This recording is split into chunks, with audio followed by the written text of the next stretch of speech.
തയ്യാറാക്കിയ sunflower oil, അതായത് സൂര്യകാന്തി പൂവിന്റെ അകത്തെ ആ കുരുക്കൾ, ആ ചെറിയ വിത്തുകളാണ് അത് ഉണക്കിയെടുത്ത് അത് പിഴിഞ്ഞ് അത് നമ്മൾ കൊപ്ര ആട്ടുന്നത് പോലെ ആട്ടിയാണ് ഈ ഓയിൽ എടുക്കുന്നത് എന്നാണ് പറയപ്പെടുന്നത്. അപ്പോൾ ഈ മേഖലയിൽ പ്രവർത്തിച്ചിരുന്ന ഒരു വ്യക്തി ഒരു പോസ്റ്റ് സമൂഹ മാധ്യമത്തിൽ ഇടുകയുണ്ടായി. വ്യക്തിയുടെ പേരൊന്നും പറയുന്നില്ല. ഇദ്ദേഹം ഈ സൺഫ്ലവർ ഓയിൽ ഉണ്ടാക്കുന്ന ഒരു കമ്പനിയിൽ, ഒരു സ്ഥാപനത്തിൽ ദീർഘകാലം പ്രവർത്തിച്ചിരുന്ന വ്യക്തിയാണ്.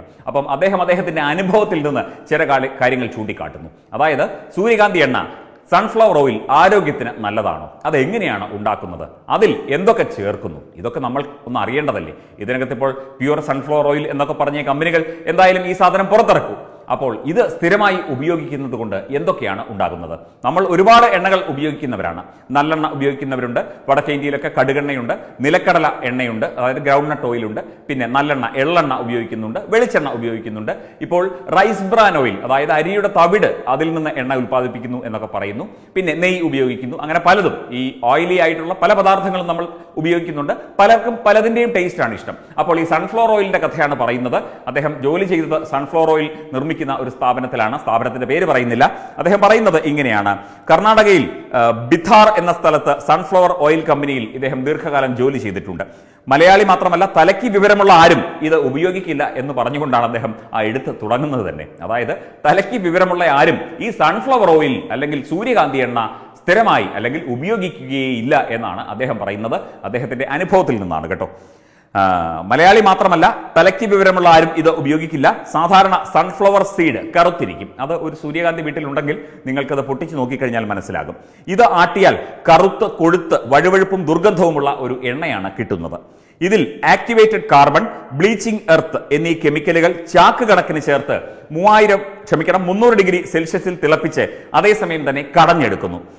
8 മണിക്കൂർ കഴിഞ്ഞ് ഇത് ഊറാൻ വെക്കുന്നു. ശേഷം കട്ടിയുള്ള തുണി ഫിൽറ്ററുകളിലൂടെ പലതവണ അരിച്ച് എടുത്ത് നിറത്തിനായി കളർ, രുചിക്കായി ഫ്ലേവർ, മണത്തിനായി പെർഫ്യൂം എന്നിവ ചേർത്ത് വിൽക്കുന്നു. അതായത് ഈ കിട്ടുന്ന സൂര്യകാന്തി എണ്ണ അത്ര നല്ല സൂര്യകാന്തി എണ്ണയല്ല എന്നല്ല, സൂര്യകാന്തി എണ്ണയേ അല്ല എന്നുള്ളതാണ്. സൂര്യകാന്തി എണ്ണയിൽ, ഈ കറുത്ത് കൊഴുത്ത് ദുർഗന്ധമുള്ള ഈ എണ്ണയിൽ ഇത്രയൊക്കെ സാധനങ്ങൾ, ഫ്ലേവറും കളറും പെർഫ്യൂമും വരെ ചേർത്താണ് നമ്മൾ സൂര്യകാന്തി എണ്ണ ശുദ്ധമാണ് എന്ന് പറഞ്ഞ് പാക്കറ്റ് കണക്കിന് വാങ്ങി ഉപയോഗിക്കുന്നത് എന്നത് നമുക്കറിയാവുന്ന കാര്യമാണ്. അപ്പോൾ ഇത് ഒരു അപകടകരമായ സൂചനയാണ് നമ്മുടെ ആരോഗ്യത്തിന് എന്ന് ചൂണ്ടിക്കാട്ടുന്നു. മാത്രമല്ല, ഈ യഥാർത്ഥ സൺഫ്ലവർ 8 കിലോ സീഡ് വേണം 1 ലിറ്റർ എണ്ണ എടുക്കാൻ. അദ്ദേഹത്തിന് അതിന്റെ കണക്കറിയാം. 1 കിലോ സീഡിന് 180 രൂപയോളം വില വരും. ഇതിന്റെ കീടൻ അഥവാ ഇതിന്റെ ആ മട്ട് ചന്ദനത്തിരി, സോപ്പ് എന്നിവ ഉണ്ടാക്കാൻ ഉപയോഗിക്കുന്നു. അതാണ് ഉണ്ടാക്കാൻ കൊണ്ടുപോകുന്നു.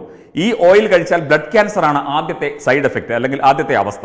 All India institute of medical science ഡൽഹിയിൽ ഒരു മാസം 5000 പേരെയാണ് ബ്ലഡ് ക്യാൻസർ മൂലം അഡ്മിറ്റ് ചെയ്യുന്നത്. അതുപോലെ തന്നെ തവിടെണ്ണ, റൈസ് ബ്രാൻ ഓയിൽ, തവിടിൽ നിന്ന് എണ്ണ എടുക്കാൻ പറ്റില്ല എന്നാണ് അദ്ദേഹം പറയുന്നത്. തവിടിൽ പെട്രോളിയം പ്രോഡക്റ്റ് ആയ ഒരു സോൾവെന്റ്, അതിന്റെ പേരറിയില്ല, ഒഴിച്ച് എക്സ്ട്രാക്ട് ചെയ്യുന്നു. കിട്ടുന്ന ഓയിൽ ബ്ലീച്ച് ചെയ്ത് ഫിൽറ്റർ ചെയ്ത് കളറും ഫ്ലേവറും പെർഫ്യൂമും ചേർത്ത് മാർക്കറ്റ് ചെയ്യുന്നു. ഇത് കോസ്റ്റ്ലി ആയതുകൊണ്ട് ഇപ്പോൾ ഏറ്റവും കുറഞ്ഞ വേസ്റ്റ് ഓയിലുകളാണ് വിപണിയിൽ കിട്ടുന്നത്. തവിട് ഓയിൽ വേണം എന്ന ആഗ്രഹമുള്ളവർ നല്ല തവിടുള്ള അരി വാങ്ങി ഇത് കഞ്ഞി വെച്ച് കഴിക്കുക. ഷുഗർ വരാതിരിക്കാൻ തവിട് നഷ്ടമാകാതെ അരി കഴിക്കുക. ഈ കൃത്രിമ എണ്ണകൾ കഴിച്ചാൽ blood cancer, liver, kidney damage, prostrate ഗ്രന്ഥി തകരാർ, പ്രമേഹം, വയറ് വീർത്ത് വരിക, മുട്ടുവേദന എന്നിവയ്ക്ക് കാരണമാകുന്നു. ഇവിടെ 125 രൂപയിൽ താഴെ കിട്ടുന്നത് വണ്ടിയിൽ നിന്ന് ഊറ്റുന്ന കരിയോയിലും ക്രൂഡ് ഓയിൽ വേസ്റ്റുമാണ് ഇത്തരം എണ്ണകളിൽ ഉപയോഗിക്കുന്നത് എന്ന വളരെ ഗുരുതരമായ ഒരു കാര്യം കൂടി അദ്ദേഹം ചൂണ്ടിക്കാട്ടുന്നുണ്ട്. അതുപോലെ ഡാൽഡ മണ്ണിൽ കുഴിച്ചിട്ടാൽ പോലും കേടാകില്ല എന്ന് പറയുന്നു. അതുപോലെ പൊറോട്ടയിലും ബിരിയാണിയിലും സൺഫ്ലവർ, തവിട് ഓയിലുകൾ, ഡാൽഡ എന്നിവ കോരി ഒഴിക്കുകയാണ്. എണ്ണയുടെ മായത്തിന്റെ കാര്യത്തിൽ യാതൊരു നിയന്ത്രണവുമില്ലാതെ ഇത് ചെയ്യുകയാണ്. സത്യം പറഞ്ഞാൽ ഇതിനൊക്കെ ഒരു പരിശോധനാ സംവിധാനം നിലവിൽ വരണം എന്ന ഒരു സൂചനയിലേക്ക് കൂടിയാണ് കാര്യങ്ങൾ എത്തിക്കൊണ്ടിരിക്കുന്നത്.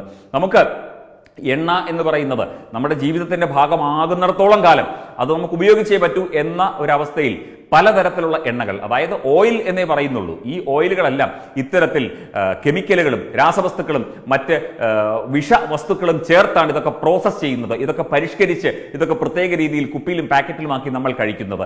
സൺഫ്ലവർ ഓയിലിന്റെയും തവിടെണ്ണയുടെയും ഒന്നും കാര്യം വ്യത്യസ്തമല്ല. പലതരത്തിലുള്ള ഓയിലുകൾ പലയിടത്തുനിന്നായി കളക്ട് ചെയ്ത് ഇത്തരത്തിൽ ഒരു ഓയിൽ മിശ്രിതമാണ് നമ്മൾ ഭക്ഷണത്തിൽ ഉപയോഗിക്കുന്നത് എന്നാണ് പറയുന്നത്. കഴിയുന്നതും നമുക്ക് നമ്മുടെ മില്ലുകളിൽ നിന്നും ഒക്കെ ആട്ടിയ വെളിച്ചെണ്ണ മാത്രം ഉപയോഗിക്കാൻ ശ്രദ്ധിക്കണം. ഇത്തരത്തിലുള്ള എണ്ണകളിൽ വ്യാപകമായി മായവും രാസവസ്തുക്കളും കലരുന്നു. നമ്മുടെ ആരോഗ്യത്തെ, നമ്മുടെ കൊച്ചുകുട്ടികളുടെ ആരോഗ്യത്തെ വരെ ഗുരുതരമായി ബാധിക്കുന്നു. ഈ വറുത്തതും പൊരിച്ചതും ഒക്കെ കൊച്ചുകുട്ടികൾക്കാണ് ഭയങ്കര ഇഷ്ടം. അപ്പോൾ ഇതിലൊക്കെ വറുത്തത് കഴിക്കുകയാണെങ്കിൽ ആ കുഞ്ഞുങ്ങളുടെ ആരോഗ്യത്തെക്കുറിച്ച് നമുക്ക് ചിന്തിക്കണ്ടേ? തീർച്ചയായും ഇത്തരം കാര്യങ്ങളൊന്നും മനസ്സിലാക്കുക. സത്യം പറഞ്ഞു കഴിഞ്ഞാൽ നമ്മൾ ഉപയോഗിക്കുന്ന ഈ സൺഫ്ലവർ ഓയിലും തവിടെണ്ണയും ഒന്നും ഇതിൻ്റെ ഒന്നും ഒരു അംശം പോലും അതിനകത്തില്ല എന്നുള്ളതാണ് വാസ്തവം. പൂർണ്ണമായും രാസവസ്തുക്കൾ നിറച്ച, വിഷവസ്തുക്കൾ നിറച്ച പദാർത്ഥങ്ങളാണ് നമ്മൾ ഉപയോഗിക്കുന്നത് എന്നാണ് ഈ സുഹൃത്ത് അദ്ദേഹത്തിന്റെ അനുഭവത്തിലൂടെ പറഞ്ഞിരിക്കുന്നത്. അദ്ദേഹം അതുമായി ബന്ധപ്പെട്ട് പ്രവർത്തിച്ചിരുന്ന വ്യക്തിയാണ്. തീർച്ചയായും ഇത് വളരെ